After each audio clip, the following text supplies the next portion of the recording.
You're listening to Your Magical Midlife. This podcast is for women who are seekers, dreamers, and unconventional thinkers. If you're a Gen X woman who's always walked your own path, but now feel like you've lost your way, listen up. I'm Kate Higgins, your host.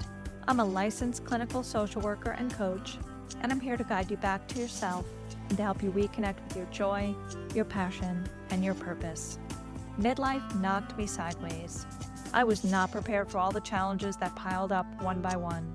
Everything in my life felt like it was imploding, including my health and my sense of self. By the time I hit 50, I was completely lost. But here's the good part. I'm finding my way, and so can you. I'll be dropping episodes every Thursday on everything from ambivalent aging, to body changes, to relationship shifts, to career challenges, financial fears, crazy family dynamics, and spiritual awakenings. Some weeks I'll be musing, some weeks I'll be ranting, and sometimes I'll have amazing guests who will share their expertise with you. Midlife brings a lot of change and a lot of challenges, but there's also so much magic to be uncovered. Let's dive in.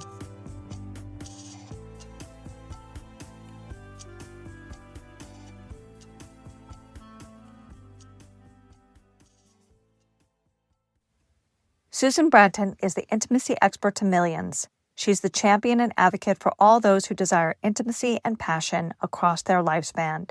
She's the founder and CEO of 2 corporations and was a multimillionaire by 37.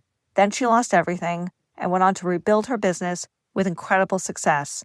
She's a dynamic and resilient woman. She's a best-selling author and published 34 books and programs, including Relationship Magic, The Passion Patch, and Hot to Trot. She's one of the TED Talk OGs. Today we're going to have a spicy conversation about keeping your intimacy well beyond menopause. Hi, I'm Kate. Yeah. It's so nice to meet you. Hello. I was listening to your adorable podcast with your friend, the Crone episode. I loved that with your stories of your go-go boots and everything. Thank you. I'm actually going to be shifting the podcast a little bit because I've been avoiding, which is really talking about menopause, because I feel like there's so much shame. Yeah. And I know you are a very sex positive person. I'll say. And also what I love is I was reading your post about not being afraid of being disliked. Yeah, the courage post. Yeah. Yeah, the courage to be disliked. And I think there's really something there for women. I know I've struggled with it. I had such a tremendous amount of shame when I realized I was going through menopause. Shame was like actually what came up. Yeah. Like ashamed of what? Ashamed of your body, of your, I don't know. I feel like it's a whole societal implication that women who can't menstruate and make more babies are useless in society. And we feel like it's our own failing or something. It's nuts. Yeah, it's crazy. Maybe it was, I don't know if it was war. I'm sure every woman feels it in her own way. But I think because I didn't have kids, it was like there was that layer too. Like I had failed somehow, like biological imperative, which is crazy. That's a total bullshit, you know? It's a biological choice, not a biological imperative. Right. Right. I felt the most burning shame I've ever felt when my husband admitted that he was seeing someone else after 12 years of being married to him. My first experience was shame that I wasn't sexual enough, that I had done things wrong, not anger at him. And it's interesting because so many people, they get mad at me for saying that I had shame around that. And then I also don't call it cheating because he was ultimately wanting to stay in the marriage where we were having sexual difficulties. And he was trying to cope with his desire for physical touch and closeness and pleasure. And people get really mad at me for understanding that. I actually can understand that very much. You know, Me too. I think it's, I think it's so complicated. I think relationships are so complex. Hmm. And who's to judge like what works for people? You want to know another thing that people get really mad at me about? Please tell me. They get really mad at me when I talk about the fact that I still menstruate at 63. Wow. Women get fucking pissed at me about that. Oh my God, why are you doing that? Why are you even talking about that? I could not wait to stop having my period, all of those kinds of things. And my strategy, because You're gonna have to tell me I about am a this. Do you have I'm to a tell me long how that's possible? And yeah, yeah, I tell me. will. I'll tell you why it's possible, how it's possible, and why I like it. Okay. Um, I'm a biohacker or a longevity person. I'm 63. I was literally just jumping up and down. I have so much energy. I had a 93 sleep score last night. I'm very focused on ATP, which is the energy that your mitochondria make in your cells and having more of it. So I have the energy to live the life that I want to live and live to 100, having great sex, by the way. And I've been taking bioidentical hormone replacement for decades. So I started in my 40s, mid 40s. I started taking some progesterone, and then I added in estrogen, and then over time I added in testosterone. And I both take intravaginal estrogen. I use an estrogen serum called Glow Below that I love, and I also have an estrogen patch. I also take testosterone and progesterone. And I take progesterone in the morning and the night, both with a microdose of mushrooms and some spermidine supplements, gluten-free spermidine supplements, which are originally derived. The molecule was discovered. It's an amino, polyamine, that was discovered in semen. The reason why men do semen retention for longevity is because it recirculates the spermidine, spermine, and putrescine in their semen, which are things that help with 9 of the 12 hallmarks of aging. And I'm doing some of these very specific things around senolytics, which essentially are what help you with autophagy, which is removing dead and broken cells. Mm. And I also do hormone replacement. And I've just continued to menstruate. I didn't start menstruating until I was 19. I was in a very insecurely attached household with a lot of issues. And I think I was just, kind of like not ready to be a woman. Yeah. And I was also very thin Mm. and I was stressed out all the time. And it took me a long time to get my period, so I started menstruating late. And I think that's helped me. But I also think just the, you know, desire to want to keep menstruating along with the hormone replacement has kept my system flowing. I like it. I welcome it. It makes me feel youthful and vibrant. I like the experience. And I had at certain times heavy bleeding in my life. I had, aching breasts and things like that. Sometimes I would have PMS, but generally across the scope of my menstrual experience, it was 85% positive, 15% negative, and I got through those things. So I know that a lot of women suffer with endometriosis, polycystic ovary system syndrome, fibroids, irregular menses, terrible PMS. I get that. I was just lucky I didn't have it. And I think the hormones have been very good. But I recently had drinks with Kate from the Buck Institute. She's studying ovarian health and how our ovaries are actually a massive signaling structure of our body and that they regulate a lot of our systems much more than just being the thing that makes the estrogen and helps us have the babies and makes the eggs and all that stuff, that they are actually a big part of our overall vitality and function. And that she said that there's not necessarily any studies that correlate menstrual regularity and function with ovarian longevity, but that's just because those studies haven't been done yet. And that if I'm still bleeding, it's very likely that my ovarian sensing signals are still quite strong because those things would naturally go together. And I'm just watching that space, for the developments about that because I do feel like it keeps me younger. I believe it. I had the beginnings of ovarian cancer. And I actually am very angry about this. So I'm glad that you brought all this up. And I went in thinking I was going to have part of one of my ovaries removed. And my Hmm. doctor did me a favor, Mm. finger quotes, and took everything. Medical malpractice. And I feel like she ripped out some essential. Uninformed consent. Well, you have to sign like a whole pile of papers, but you're right. It's right before your surgery, Hmm. You're and scared to death. you're scared to death, right? Hmm. And I woke up and I told her specifically, like, please don't take my cervix. Hmm.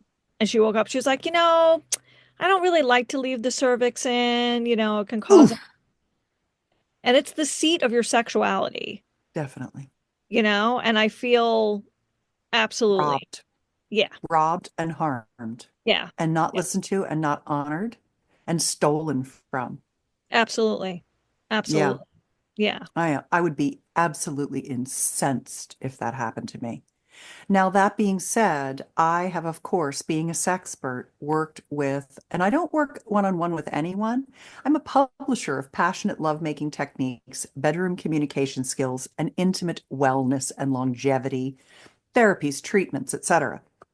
And that is one of the things that I thought would be good to talk about today is just what are all of the different things that a woman has as options to keep her parts in good working if she values her sexual pleasure and is starting to feel kind of an erosion of tissue atrophy and maybe loss of sensation, loss of lubrication, painful sex, incontinence. There's a lot of things now that are really easy and excellent that go from budget to mid-range to luxury right. that I like to give women as options.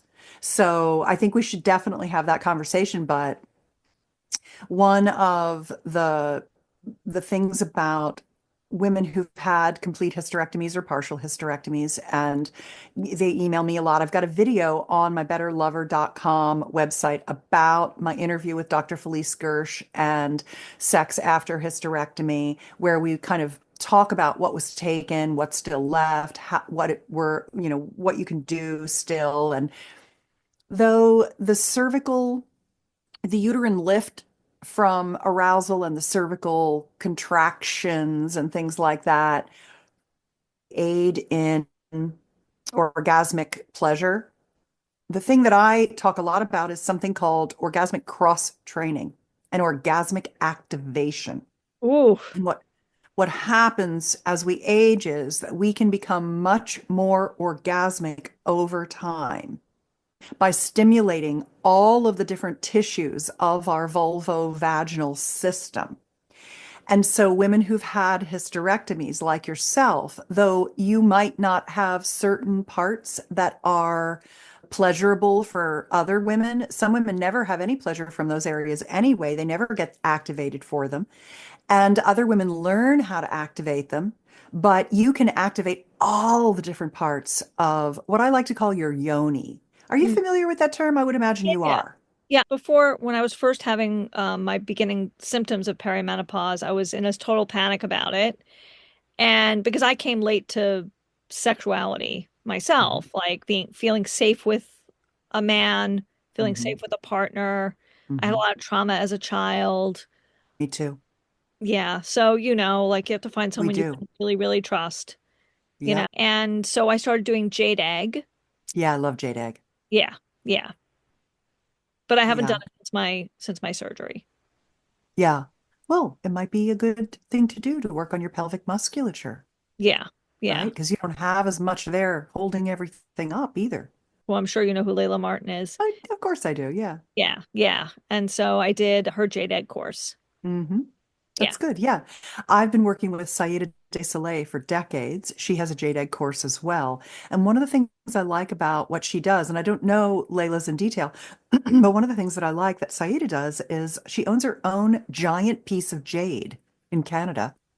And they make her eggs out of this particular nephrite jade, which is a very, very high density, super hard jade. So it's not porous. The thing about crystal yoni eggs and things like that is that the stone is very porous. right. And one of the things I always worry about are germs, Bacteria. bacterias. Yeah. And so I like that. And I also like Saida's Taoist practices around the egg play.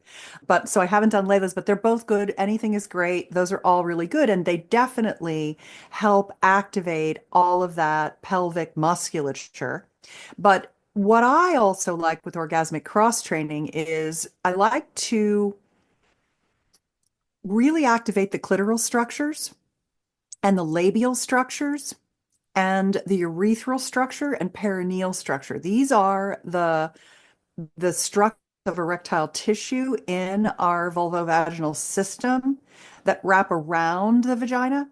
And when we stimulate them in all their different little areas and zones, and there's certain toys that I like for this, I post them all at orgasmiccrosstraining.com because I found it easier just as I'm talking about things. People are like, wait, what's that? I want that link. I want that link. So I just put them all at orgasmiccrosstraining.com so you can just listen to this and go there later.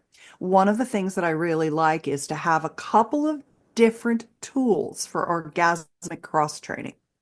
One of them is an external vulva, like labia majora, labia minora, the vestibule, the clitoral covering the shaft, the tip of the clitoris, the perineal area, all the external vulval tissue has a lot of erectile tissue in it.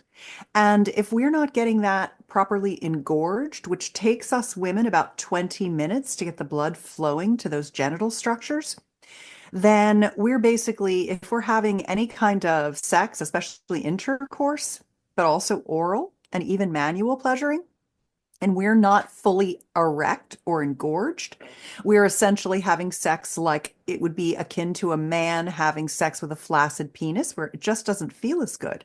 Right. But because men get erect very quickly within a minute or two, they're ready and they feel safe and turned on, they're ready to go. And so for most of us women, we've been rushed to sex our entire lives, rushed through sex, just what I call grab a boob and stick it in style of sex.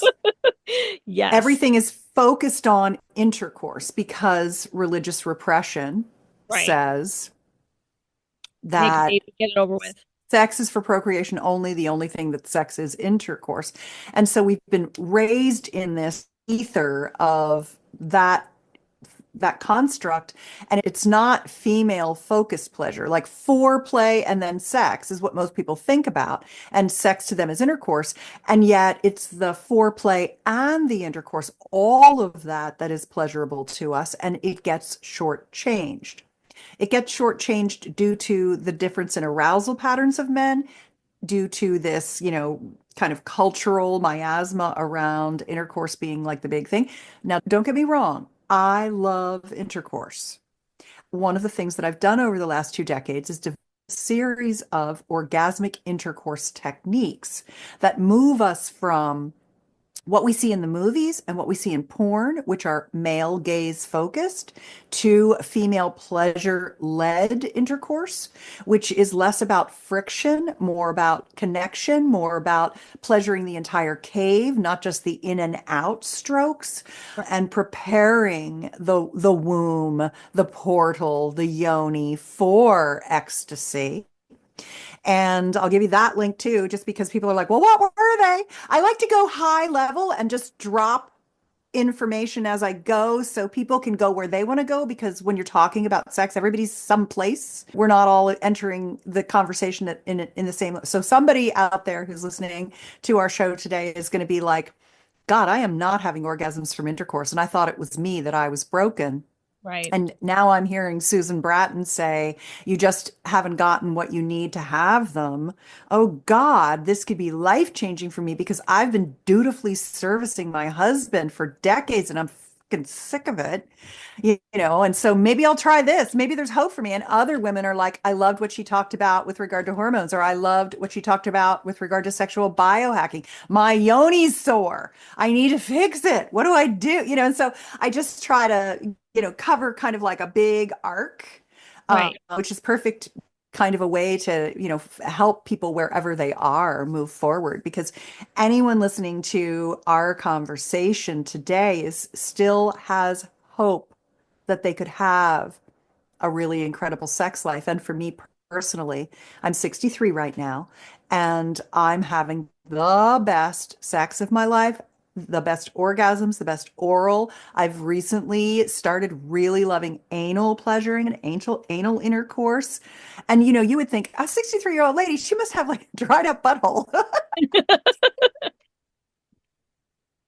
We don't. We're so juicy. I've never been juicier.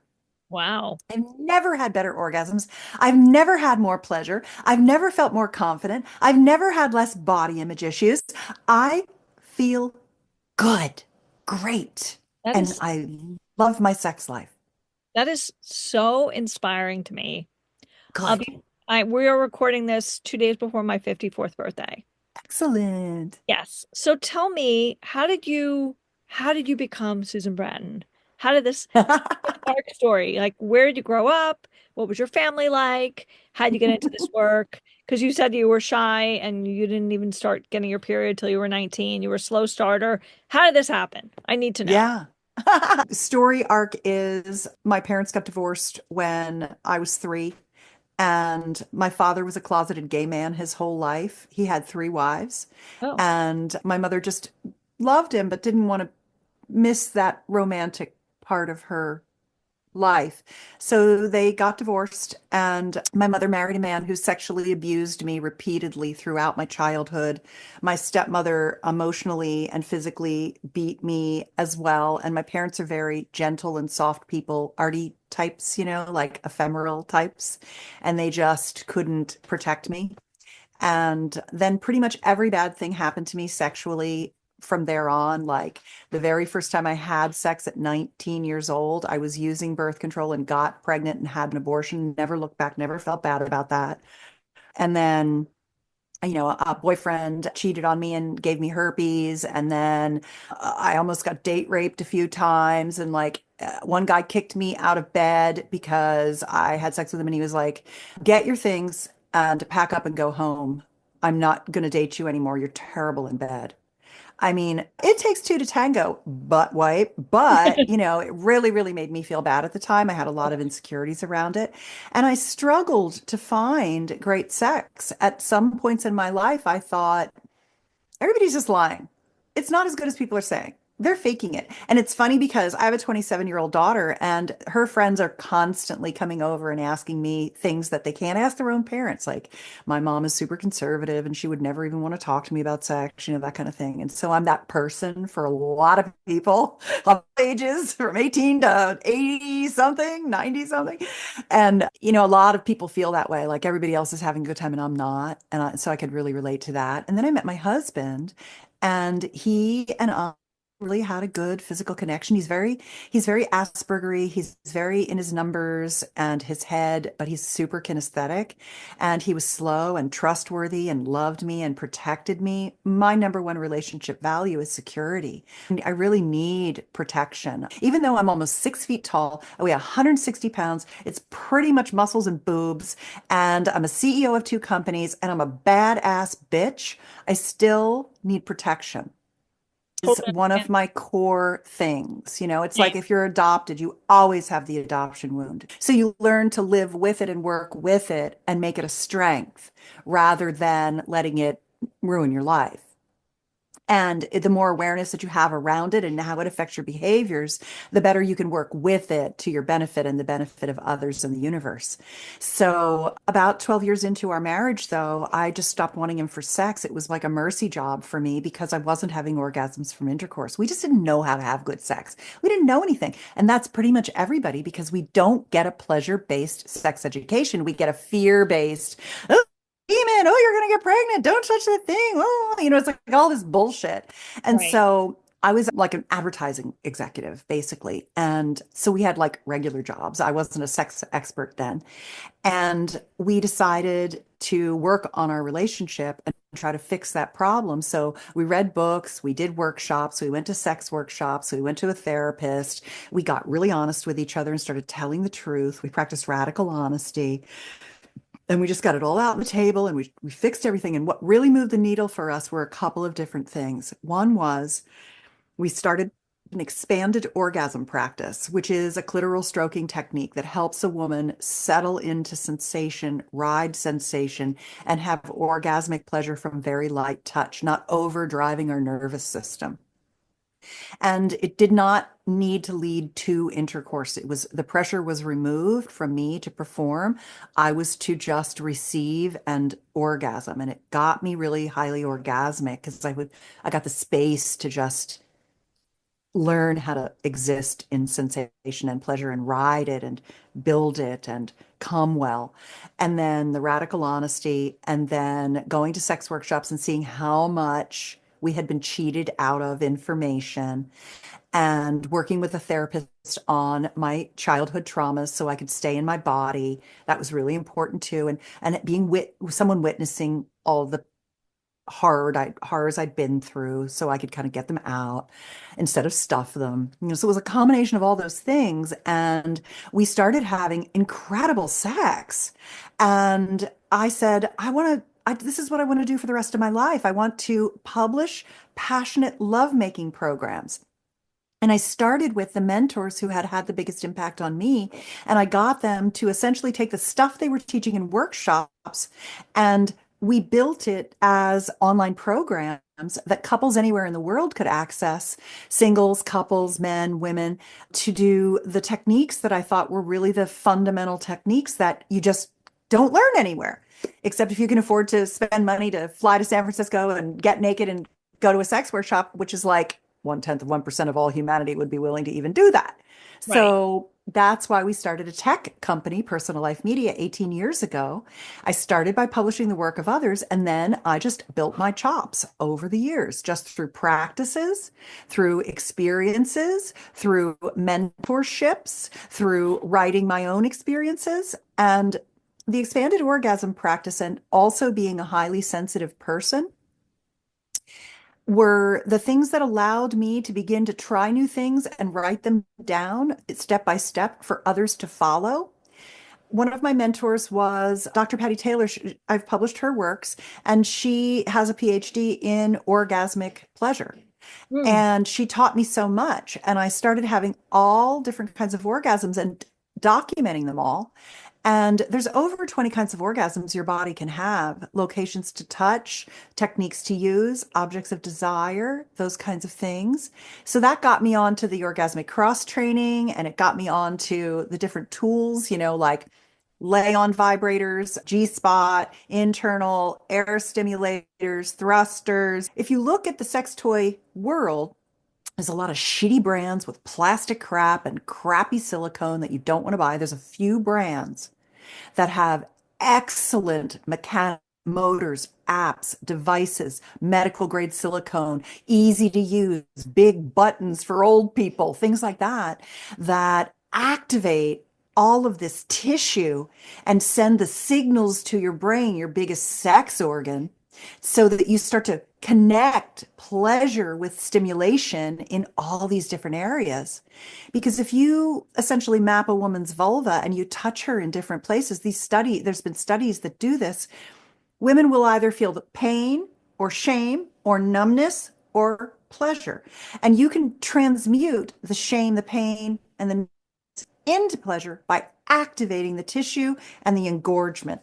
And so I just really have been working in orgasm.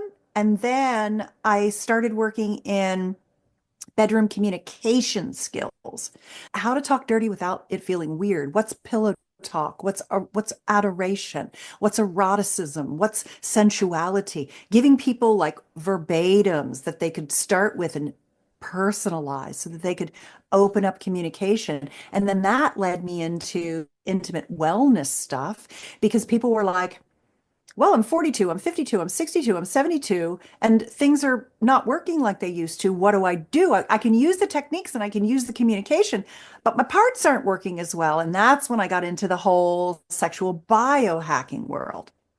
Talk to me about biohacking because I am so curious.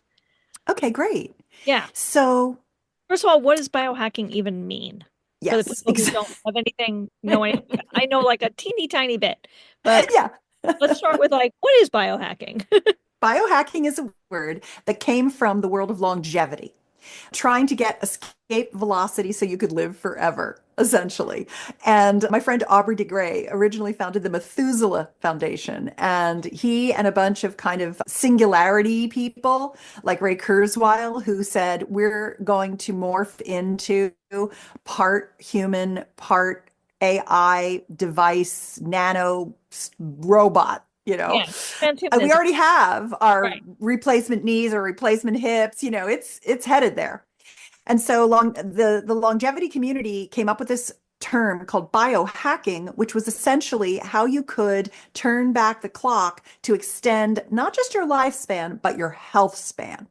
And what I do is I focus on extending your sex span as a part of the overall world of longevity.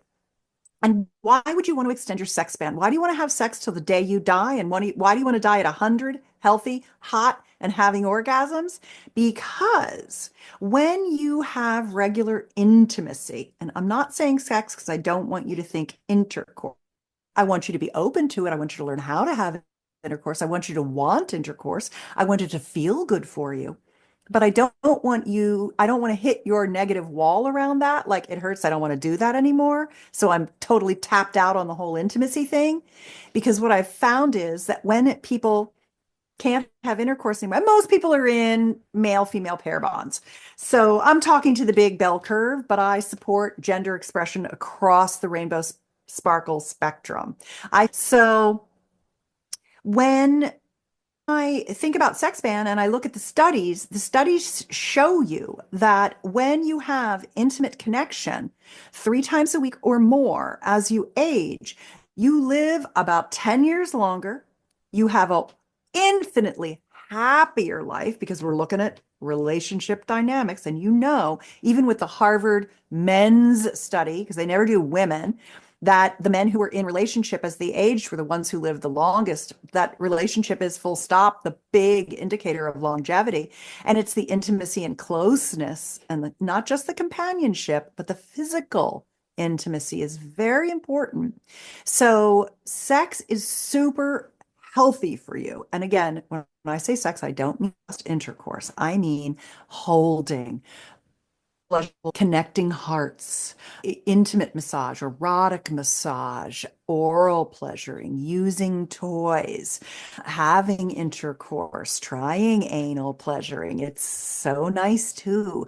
Breast gasms, throat gasms, belly gasms, foot gasms, heart gasms, full body orgasms of energy. You know, there's like so many awakening your G spot, releasing your feminine waters with female ejaculation, sexy dancing together. All of these things count because what they're doing is they're generating oxytocin, which is basically the antidote to cortisol, which is your stress hormone. It's calming, bonding.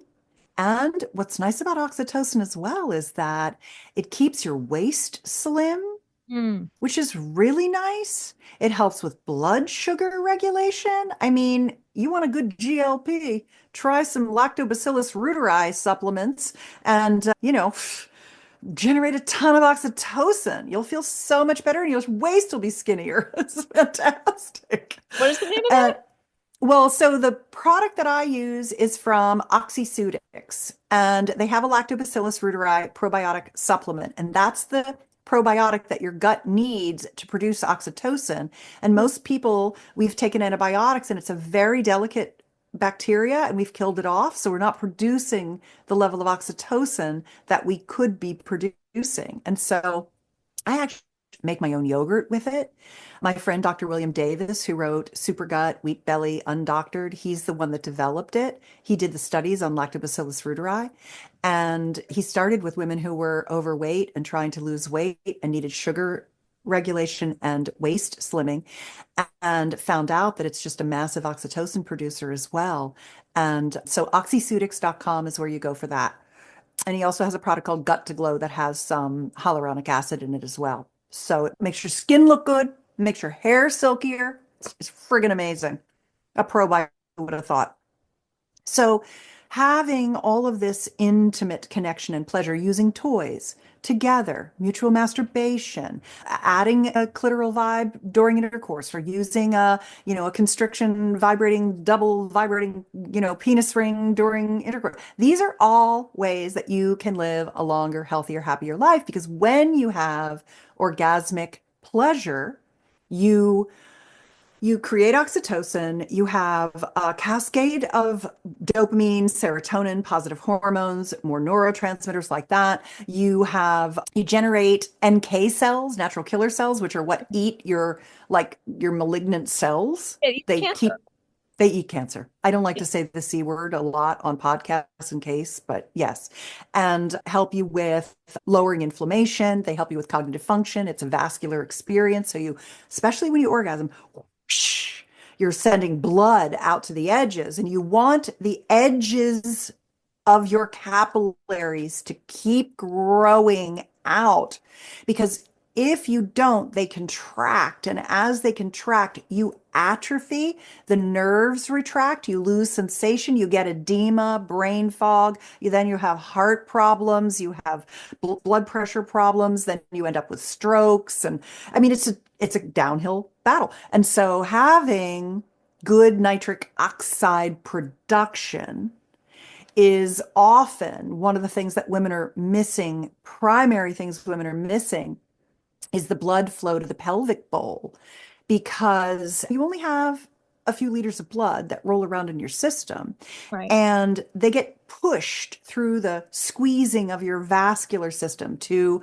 your head when you're thinking, your heart when you're working out, your pelvic bowl when you're becoming aroused. But if you can't squeeze the blood to get it there because you're low in nitric oxide production, you're getting lower blood flow. And the vagina it's not a gland. It doesn't lubricate itself. It's actually your blood plasma that seeps through the vaginal mucosal lining that wets the vagina and makes you wet, makes you Blood plasma? lubricated. Yeah, this comes out of I your didn't know blood that. I did plasma. not know Same that. as ejaculate. Oh, Your wow. ejaculate, when you squirt, is what the porn term is, but I like female ejaculation, or releasing your divine nectar or your amrita. These are prettier words to me. That is actually recruited from your blood plasma. It goes through Skene's glands into your urethral canal. And then when you contract from orgasmic pleasure, you can release the fluid out of where your urine comes out. It's Mm, exactly the same as men who ejaculate out of the same tube. So do we. right. And some women naturally ejaculate, and others want to learn how to do it. And so, one of my programs, Female Liquid Orgasm, I've taught thousands and thousands and thousands and thousands of women for decades how to activate their G spot and release their divine nectar with my partner, Tallulah Sulis. She's who wrote this program and did all the videos for it. And it's just one of the most beautiful parts of male sexuality, but there's so much misinformation out there about it. But it's like a good cry and an orgasm had a baby. It is so releasing.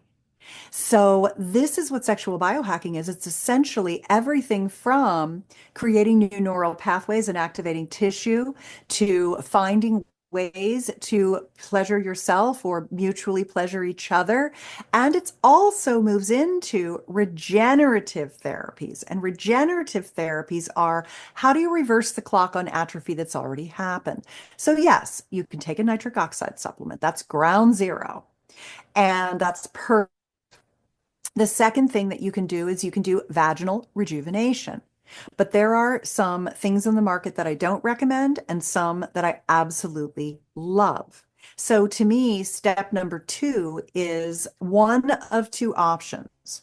This is where you're at like a decision tree based on your Right. own yoni situation. One is for women who feel like their orgasms are plenty strong and they haven't lost sensation in the clitoral area, and their labia are still plumping up really well, but their vagina is sore or loss of lubrication. I recommend Get Glow Below. Oh, This is a vaginal serum by estriol and estradiol serum. It's at getglow.com. okay. They also have a DHEA version, which helps with sensation. This one helps with thinning tissue, loss of estrogen in the tissue. And the rule of thumb currently is that if you apply estrogen vaginally, it doesn't circulate through the blood system as much as if you would take oral or a patch. Right. I both have an estrogen patch and I use this serum and I use more estrogen up inside the vagina. So this is a really good thing to start with because it will plump the tissue back up so it can hold more moisture. Then when you're taking the nitric oxide supplement and the one, I don't have it right Is here, that but the first one, one, is that first one a yeah, prescription or is it a, no, no, okay. no, and this is a 90-day supply. So it's like $30 a month, Oh, which wow. is reasonable. And I put this on my face, Kate. I put it on my face, my neck, the back of my hands, and my forearms too, because they're thinning as I age. So It, face it, topical estrogen works. yeah. So that's Get Global O. And then nitric oxide, I like Flow nitric oxide booster because I like as many supplements that are made from whole food, natural, organic ingredients as possible. There's a dimensionality to a real food derived versus synthetically manufactured product that I prefer. Everyone to each their own. Right. So those two things are super helpful. But if only the inside of your vagina hurts and there's nothing, you're not having any sensation loss, you're not having laxity of labial tissue or any of those kinds of things, maybe all you need is this at-home vaginal restoration device. This is called the Vagina Device. It's at vaginadevice.com. I always drop the links because it pisses people off when I don't.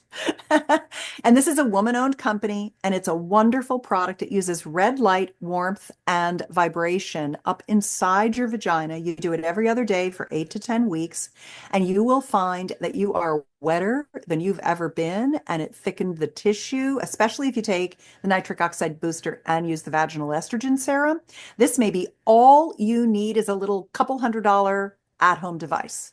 But if you are having significant incontinence issues, loss of sensation, labial laxity, painful sex, the whole kit and caboodle. And you're like, I need to turn this around. That's where I recommend, and I am a spokesperson for full disclosure, Gains Wave. Gains Wave is a treatment of 6 applications. You go to a practitioner and it uses acoustic wave technology. And the Acoustic. acoustic sound waves Oh, penetrate. It's just applied to the outer area. They just put it all around the labial tissue. It penetrates into all that erectile tissue I was talking about earlier, and it stimulates new tissue growth, new vascularization, new blood flow, and it plumps everything. It gets juicy again. Your incontinence gets reversed. You get a better pelvic musculature system. It gets improved again. Your orgasms go through the roof. I mean, there are women who sometimes they go in their first gains wave, they go home and they make love and they're like, oh my God, I haven't been this horny, this turned on, and having this many orgasms since we got married 20 or so 30 it's years ago. the sound bath for your pussy. It's a sound bath, sound healing for your pussy. It's sound healing for your yoni. I love it.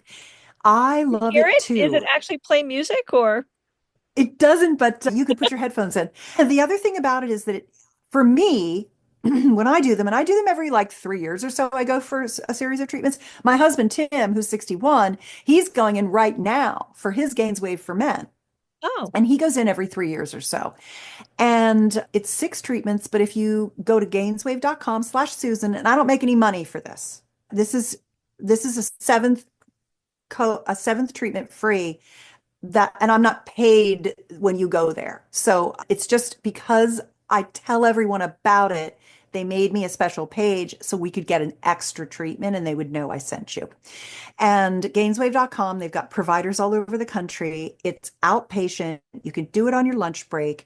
It does not hurt you at all, but it does this deep, subtle, subcutaneous tissue remodeling that takes 6 months for full effect. You'll feel results immediately, but in 6 months, you'll be like, holy shit, man, it's like I have a new pussy. Wow. And it's really, really nice. It activates everything. So if you're doing orgasmic cross training at the same time, you're getting your Gainswave treatments. Oh my gosh, it's fantastic. So that's really good. And then remember I talked about like luxury Yeah. on top. So I think Gainswave is mid-range. It's $1,500 or so for 6 treatments. You get the seventh for free, which you should definitely do because every treatment makes a huge difference. And 6 or 7 is enough for you to get back your function. For some people, diabetics, people with severe atrophy, people with long-term illnesses where they are really atrophied, they might go in for a second round. And I've had some men do 3 rounds who were diabetics and finally got their function back where they were doing trimix injections before. So just to, and then using a constriction device just to maintain an erection to have intercourse. So, people will go to all ends of the earth to keep their pleasure going, which is fantastic. And it's nice that we have these biohacking and sexual regenerative therapies. But you can add the cherry on the top. My recommendations evolve. Before I met Gainswave, I was recommending intravaginal lasering. I do Mhm. not recommend that anymore. It's too Is that the Mona Lisa method? The those Mona Lisa- kinds of That kind of things. thing, right? Yes, RF and lasers. Yeah. I don't like them. I feel like they were designed by men who were like, well, we're lasering faces. Let's just make a wand we can stick in the vagina and we'll just laser vaginas. Yes, it does the damage, but it's too damaging to me. It's too painful to me. My vagina weeps for treatments. And I didn't find the tissue regeneration to be as quality as the acoustic wave. The acoustic wave doesn't hurt, it doesn't burn, and it rebuilds all the tissue, the vascular, the nerve, the etc. And so I don't recommend the old stuff anymore. I only recommend Gainswave. Same with PRP. O shots. I'll tell you what they are. And this is your luxury stuff. This is like your cherry on top. Go get your Gainswaves and they'll offer you an O shot. And okay, do O shots. They're fine. And here's what they are. They take your blood. They'll take like a little, syringe of your blood out and they'll put it in a little centrifuge and they'll spin it so that they take off the white and the red blood cells and they're left with this kind of yellow broth that's a fibrin rich matrix of healing and growth cofactors from your own body. And they take that little tiny bit and they inject it into the clitoral and G spot areas. And I have had very good success with PRP. I had a tear in introital sphincter is what the little round muscle that is the opening of your vagina that Yeah. loves to be lightly touched and stimulated, and it has mechanoreceptors in it that love like to be pushed on. And that's why when a penis or a toy goes into your vagina and you're healthy, it can feel so good to get that little bit of a stretch and that opening. But I had a tear there and it just would hurt me over the years. I got PRP. My girlfriend, Dr. Robin Benson, she's at Santa Fe Soul in New Mexico. She's my O shot doctor. And she would do my Gainswaves and my O shots for me. And she healed that tear. It's really good for lichen sclerosis. It's really good for episiotomies. It's really good for fistulas. It's really good for any kind of damage. You fell on your bike, your brother's bike bar or whatever, Right. rough sacks or whatever it Right. might be. Right. Right. Horseback riding. And so Yeah. PRP is really good for all of that. And when they shoot those healing factors into the erectile tissues of your clitoral structure, which is the shaft, the arms, which are called crura, the vestibular bulbs called legs, and up into your G area, and even for incontinence, it helps rebuild that pelvic musculature tissue. It works really well. You get an O shot, it takes about 90 days to come to full effect. And I've had 6 of them, 7 of them over the years. But now, one of the things that I've done is because I also write a longevity newsletter. Hmm. I do a sex advice newsletter 2 times a week. I do a hot sex techniques newsletter 5 times a week. And I write a longevity newsletter. And so these are my areas of interest and expertise and what I do myself and write about. And what I like now is that I've harvested my own stem cells. I've done liposuction, taken fat out, cultured it, and sent it to American Cell Technology in Florida. They cryogenically hold my own stem cells. I order 25 million of them at a time. And over time, I go to my stem cell doctor, Dr. Jeff at Recelebrate, and he does IV injections, but he also injects whatever is broken or breaking on me as I age. So he's done the clitoral and urethral structure because I'm chasing a little bit of urge incontinence. If I think about that I have to take a whiz and I go to the bathroom, sometimes before I get my pants down and on the toilet, I leak a little in my panties. That's different than stress, which is when you cough or Right, jump right. or what have you, but we get them both, and that's loss of musculature. And so I had Dr. Jeff inject my own stem cells into all my structures. It's better than PRP. PRP is great. It's like the 1.0. Stem cells is like the 3.0. But, that's some high-end shit. I'm not recommending that for everybody. This is just literally what I do for a living is I'm a Sure. biohacker. I experiment on myself and I tell you what I recommend and why, what I don't recommend, why I don't recommend it, how much stuff costs, would I do it, and who would I recommend it to? Like, this is kind of my jam. Right. So, he's also recently injected it into my scalp to try to regrow my hair because I had really bad long haul COVID and I lost about half my hair. Oh, He's also injected it into the bones of my knees because of COVID. I tore my ACLs and MCLs and they've grown back about 20% already. I don't want to surgically repair them. I want to regrow them myself. And I called him. I went like 4 or 5 days ago. I went and we did the last round of IV. I called him yesterday and I'm like, Jeff, my skin looks better. He's like, Susie, it's not going to look better that fast. Skin has many layers and blah, blah, blah, all the, he's like giving me all these scientific reasons why I was hallucinating. And I'm like, no, dude, my skin looks better. My husband noticed it. It's like, you can tell my skin is already repairing. And I said, I think that I've had like 3 or 4 or maybe 5 now of my own stem cell IVs over the last couple of years with all this reparation I've been doing from being so sick. I almost died from COVID. oh, I wow. lost years of my life from it. And I had a lot of soft tissue damage, organ damage, brain swelling.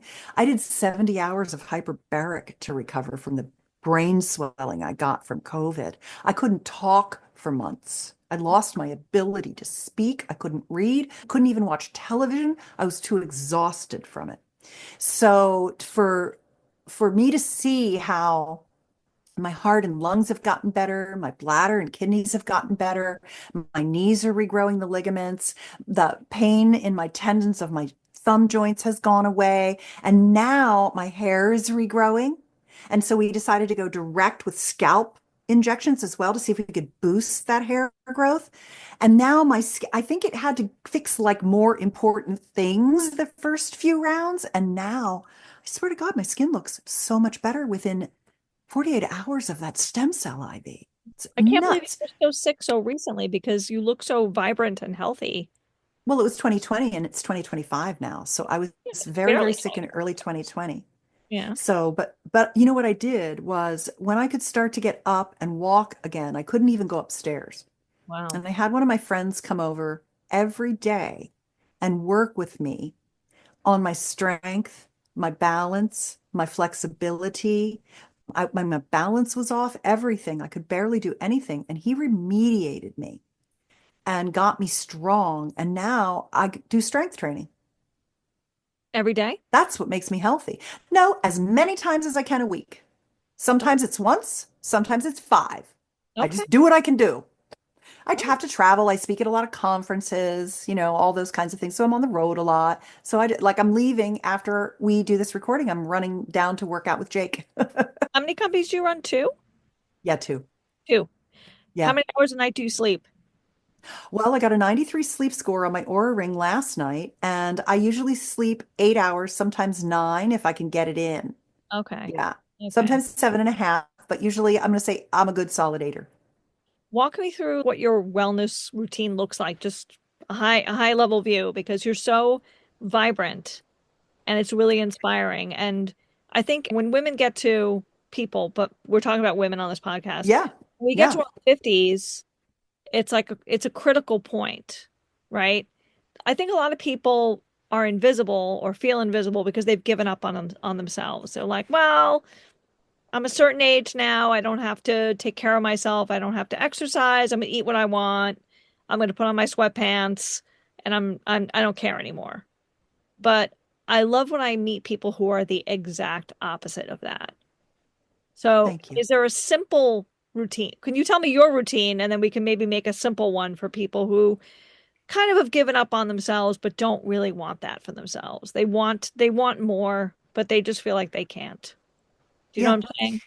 totally. I think that you begin to give up when you lose energy. Yeah. You don't have the energy for it. You don't have the system resources to keep going. And that's why you have to let things go. And for me, COVID was a blessing in disguise because I had companies to run and my team held my shit together for me for 2 years while I started to get better and get back to, get back to being okay. And God love them. They're so good to me. And I have a really nice team of people that have been working with me for the last 2 decades. We're a family. And probably the number one thing always has to be nutrition. I cook at home most of the time. Like we're going out for Mexican food tonight, but we don't go out that much. I really like to feed my man, feed my people. My mom just taught me how to cook when I was little, and I've just been getting better and better at it. And my friends are like, "How the hell did you make this meal that fast?" And I'm like, "I don't know, I just know what I'm doing. Like it's not that hard. It's pretty simple. We got a protein, we got a starch, and we got a couple vegetables. That's what I do." So it's eating well. Starting with morning smoothies, making my own yogurt, making my own nut milk. They are the easiest things in the world to make, by the way. You get an almond milk maker, almond cow milk maker, and you get your little Luvelli yogurt maker. And then you're not throwing out a bunch of plastic. You're not eating thickeners and guar gums and carrageenans and all that garbagey shit they put in all those products. So I try to eat, as close to whole as I can, and I make most of my foods. We eat a lot of leftovers for our lunches and things like that, and that's perfect. Number two is that having been so sick and knowing that I wanted to get back to my life, I was willing to spend money on hiring a trainer to help me get my energy back. Because if I didn't, I was going to lose my businesses and lose my whole life. And so it was a easy, justifiable expense for me to work with a trainer. And once I started doing that, it just fueled my energy. Even when I'm too tired to go and I drag my ass there because it's going to cost me whether I go or not. And so that's really good for me. I have to go. I just put it on my calendar and then I do it. Like that's just what works for me. And that is the other thing that I have done. And I do a couple of machines. One's called a Vasper machine, vascular performance. If you notice, the entire conversation I've had with you has talked about blood flow. Blood flow is your life flow. When you're contracting, you're dying. When you're pumping to the edges, you're gaining, you're living, you're growing, you're getting stronger. So that's how I think about it. So I use Vasper and I use something called ARX, which is both an eccentric and concentric push and resist kind of a muscle workout machine. And then I do free weights and I do high intensity interval training and I, push and pull sleds and do deadlifts. And this year, for the first time, I started being able to do pull-ups Oh, and wow. push-ups. My pull-ups are still strap band assisted. I have to have a little bit of help getting up, but I'm going to get to unassisted pull-ups. That's a goal. I I believe think it. doing pull-ups and push-ups are really, really important to keep that strength going. Mhm. So it's really a combination of the three basics. It's good sleep, which I measure with my or good exercise, which I pay to make happen because that's what it takes for me, and nutrition. I Yeah. mean, like it's that friggin' simple. And If orgasms. I'm orgasm powered. and orgasm. So if a woman right now is, let's say she's 55 years old and she's Yep. really struggling and she Yep. feels like she wants to be vibrant, she wants to be vital and happy and well, what would be the one thing you would tell her to start with? Strength training. Okay, strength Just go training. out and move some weights. Okay, I'd wonderful. also recommend that she get a really good vulva massager from the orgasmic cross training list. Take hormones. replace your hormones, top them up. It's not just about libido, it's about heart health, brain health, building muscle. And don't let them say testosterone's not for you. Take testosterone, estrogen, and progesterone. Get your levels checked and then top yourself up till you feel good. I think those are some of the most important things would be get your hormones balanced out, start eating as whole as you can, focus on your sleep, and go get your lift on.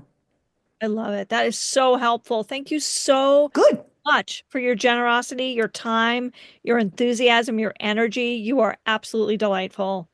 I'm so Oh, thank you. I was really looking forward to talking to you. Thank you You're so just such much. a cool chick. I love that about you. There's You're a something cool about chick you that's too. just like so hip, Thank so you. great. You'd be a good girl to party with, I whatever that looks like these days. I am a good girl to party with. Thank you very I love much. that about you. Thank you so much for listening to Your Magical Midlife. I'm Kate Higgins, your host.